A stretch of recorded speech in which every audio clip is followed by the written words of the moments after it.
In the backyard of his dilapidated farm in Kansas, Jim Cross was lazily fiddling with a screwdriver. His philosophically inclined best friend, Bobby, was lying on a hammock, munching on marmalade shaped like bears. "Bobby, do you know what this town is missing?" Jim asked suddenly, his eyes sparkling. "Common sense?" Bobby suggested, without raising his head. "Fun." Jim waved his hand toward the cornfield. "And I'm going to fix it." Bobby raised himself on an elbow. "You want to organize lawnmower races again? Last time it almost ended in a fire." "No, it's gonna be something big. I'm organizing an alien disco." Bobby's thinking. "Wait. With an alien twist? Is that like Halloween but with green men?" "Exactly." Jim jumped up, waving a screwdriver. "Music, lights, costumes, and most importantly, I'll send an invitation to the universe." "Wait, you're going to call up real aliens?" Bobby was on the verge of panic. "Are you out of your mind? What if they come and take our brains?" Jim shrugged. "I always have a backup plan. Besides, who else in Kansas could boast of alien visitors?" In Jim's shed, which looked like a museum of ancient technology, the friends found an old radio transmitter. "Do you think this works?" Bobby asked, twisting the antenna. "Sure," Jim answered confidently.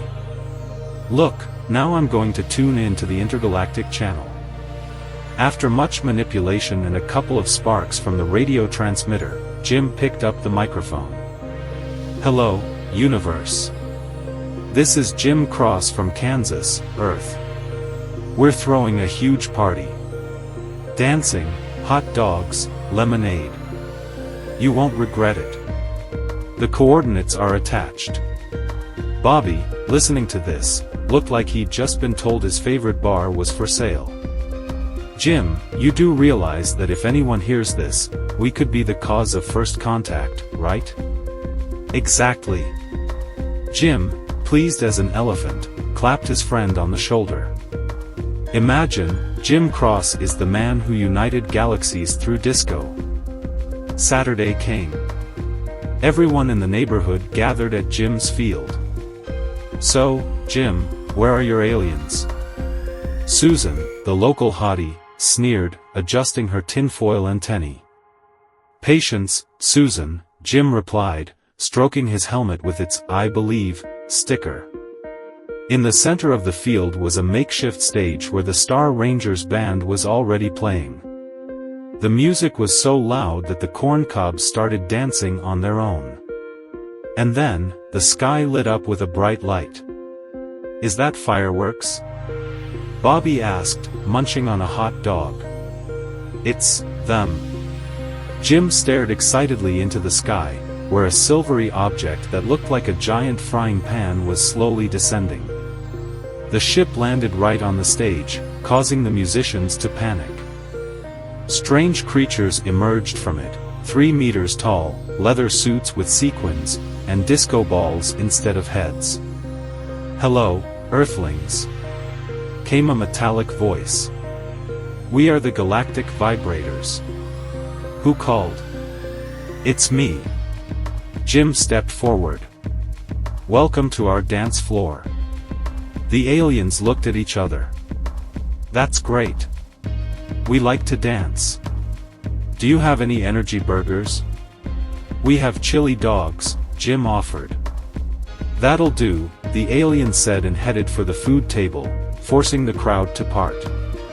As it turned out, the aliens were masters of disco.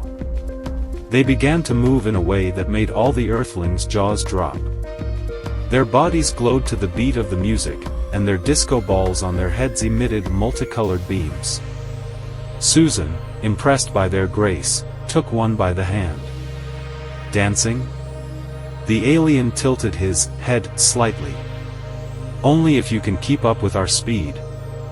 A minute later, Susan was lying in the grass, breathing heavily, while the alien continued to dance as if nothing had happened. So, are you impressed? Jim asked, looking at the crowd. I'm impressed, shouted Bobby. But, Jim, how are you going to pay them back for all this? The alien walked over to Jim, holding out a small glowing crystal to him. This is for the hot dogs. It generates infinite energy. Wow, Jim said, twirling the crystal in his hands. Thank you. As the sun rose, the aliens flew away, leaving behind many questions, but also many happy memories. Bobby looked at Jim. You know, I thought this was going to be another one of your silly things, but it looks like it was the best event in the town's history. Jim raised the crystal proudly. This is just the beginning, Bobby. A week after the party, there was unusual activity at Jim's house. Bobby went into the shed and found his friend setting up some strange device that looked like a mixer, coffee maker, and toaster all in one. Jim, what are you doing? Bobby asked, trying to get around the pile of tools and boxes. It's my new business idea. Jim wiped his forehead with his sleeve. We're going to sell intergalactic energy to the locals. What? You have no idea how that crystal works. What if it explodes? Jim waved his hand. Don't worry about it. I tested it. I hooked it up to the TV last night and it worked all night, showing shows without a single interruption. That's your test? Bobby shook his head. What if someone wants to charge, I don't know, a tractor or a refrigerator? That's exactly what I'm testing. Jim pointed to a strange device. It's a converter. You put the crystal in, and it charges anything. Bobby sighed, knowing it was useless to argue. Okay, how are you going to explain this to people? Most of them think the crystal is a toy from another one of your stupid schemes. Very simple, Jim smiled. I'll give a presentation. The next Sunday the whole town gathered in the central square to watch Jim's next masterpiece. On the stage was a table with a converter, around which Jim had placed signs that read, "The energy of the future is here," and "Discount for farmers." Jim took the stage in a silver suit, which he had obviously borrowed from the local theater. Friends, he began, waving his arms. We live in the age of technology. Why pay for gasoline or electricity when you can use this? He raised the crystal. The crowd murmured. It's just glass, said Susan, standing in the front row, loudly.